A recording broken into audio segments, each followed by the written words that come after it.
Let's take a look at our gastric secretions here. Let's take a look and see what's going to happen to this food that we're eating and now that it's in the stomach. So there are a total of 5 different cells. Actually, there's about 6 different cells if you count the simple columnar epithelium. So here's the simple columnar epithelium.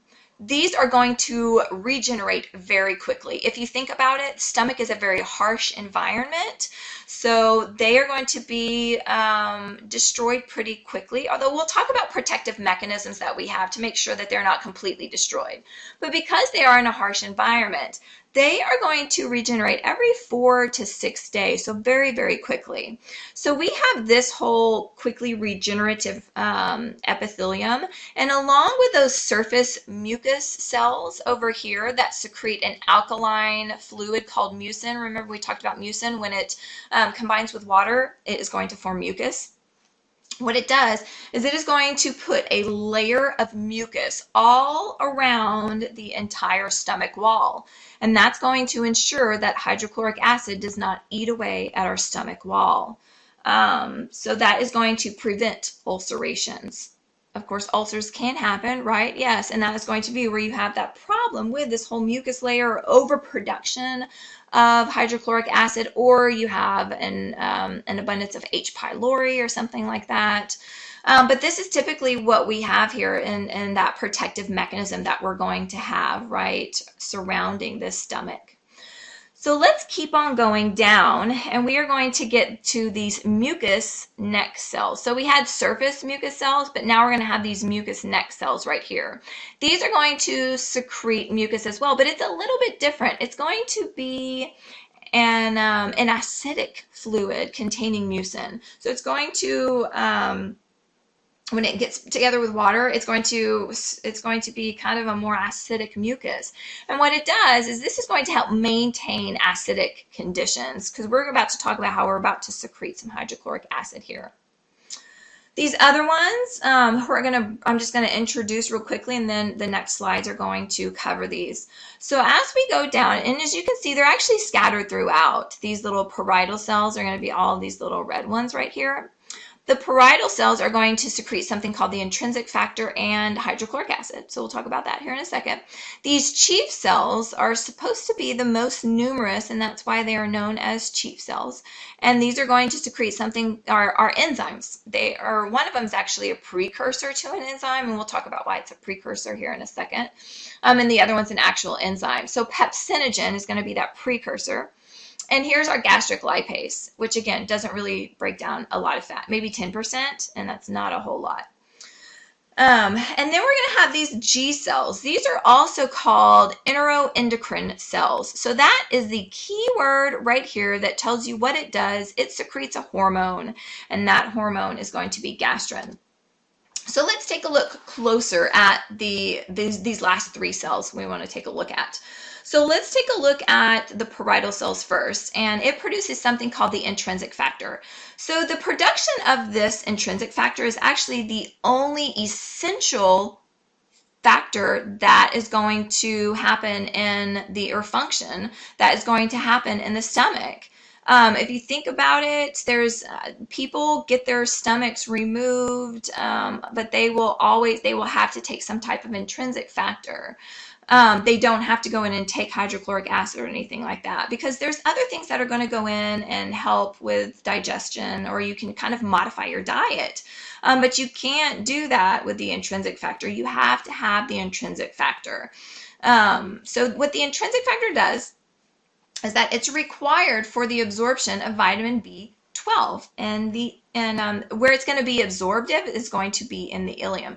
So it's interesting how we are going to have this little factor, this intrinsic factor that's secreted all the way in the stomach, but it's not, and it's going to go through the intestines, and then it's going to meet up with its vitamin B12, and it's not going to be absorbed until the ileum, which is quite a ways down, because if you think about it, you have about 20 feet of small intestine, so that's quite a journey there. So I mean, yeah, the last 10 feet are the ileum. So But remember the thing with B12 and how it's important. We went over this in chapter 18 for the blood. It is required for production of erythrocytes. And if you don't secrete intrinsic factor, then that's where you are going to have something called pernicious anemia. That is going to be that disorder where an individual does not produce intrinsic factor, therefore they cannot absorb B12. So people that do not have this, they actually have to give themselves vitamin B12 shots. You cannot go in and take a vitamin B12 pill because you still have to absorb it somehow. You actually have to give yourself a shot if you don't produce B12. So individuals that don't tend to have a lot of problems.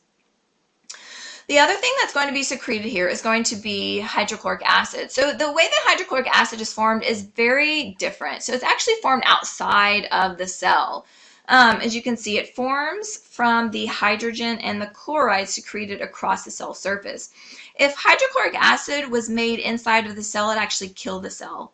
So that's why it is going to be made outside of it. So here's your little proton pump. So you have a hydrogen and you have a potassium pump right here. So the hydrogen is going to be pumped out, and so is your chloride. You actually get the chloride. You remember that chloride shift that we talked about in the blood chapter? You're probably like, no, I don't, Miss Watson. But that's where it's going to come from, that chloride shift that we have. It has to do with that bicarb, and then there's that chloride ion, and then you have that hydrogen ion that's being pumped out, and they are going to go in and form that hydrochloric acid. I wouldn't worry so much about the itty-bitty specifics in here. It talks about OH bonds with carbon dioxide to form the bicarb. I wouldn't worry so much all about these little specifics. But it's really important to understand why it's not made actually in that cell, but these two are going to come together outside of the cell.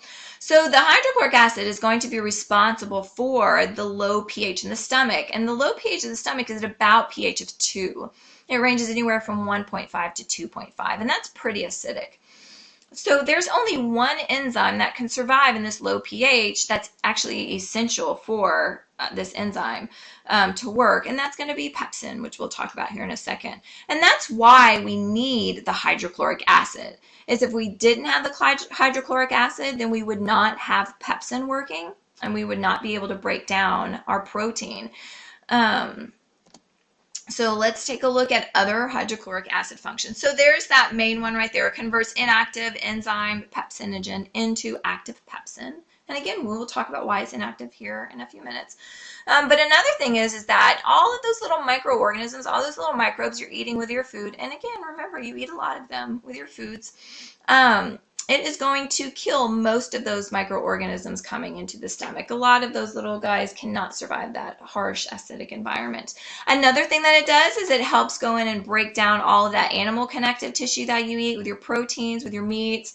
But another thing is that it's going to help break down cellulose, the plant cell walls that we don't have an enzyme for to break down. So we'll go through cellulose later on and talk about how this is one of the first places where cellulose is broken down. Well, actually the first place is your teeth, mechanical digestion. But the first chemical digestion is going to be in your stomach by hydrochloric acid. And then later on we'll talk about the importance of bacteria breaking it down, because our body does not secrete an enzyme to break down cellulose. Another great thing about hydrochloric acid is because it's that low pH, remember what happens to proteins in low pH is it denatures them. So we'll talk about how whenever it starts to denature, remember it starts to unfold and things like that. That is actually going to help with chemical digestion. It's going to help the little the protein enzymes go in and start breaking it apart. All right, our chief cells is going to secrete pepsinogen. Again, it is going to be secreted in an inactive form because if you think about what cells are made of, it's a lot of lipids, but it's also a lot of proteins as well. So if chief cells were to have just pepsin and secrete it like that, then it would actually destroy itself. It would destroy its own cell, its own creator. So that's why it is going to be secreted in an inactive form. And then hydrochloric acid is going to activate it. Also, the presence of other pepsin molecules can activate it as well. So what it does is it takes those little proteins that you just denatured, and it is going to break them up into oligopeptides. And then we'll talk about later on in the intestines how it's going to be broken down a little bit further with some little brush border enzymes and things like that. Last but not least of your gastric secretion cells is going to be that G cell, which we actually already talked about, that neuroendocrine cells, and it is going to stimulate stomach secretions and motility, and we'll actually talk about that here in a second whenever we talk about stomach regulation. So this is just showing all of these cells working together to for the function of the stomach here. So it's even showing that layer of mucus that's being secreted and it's protecting it there.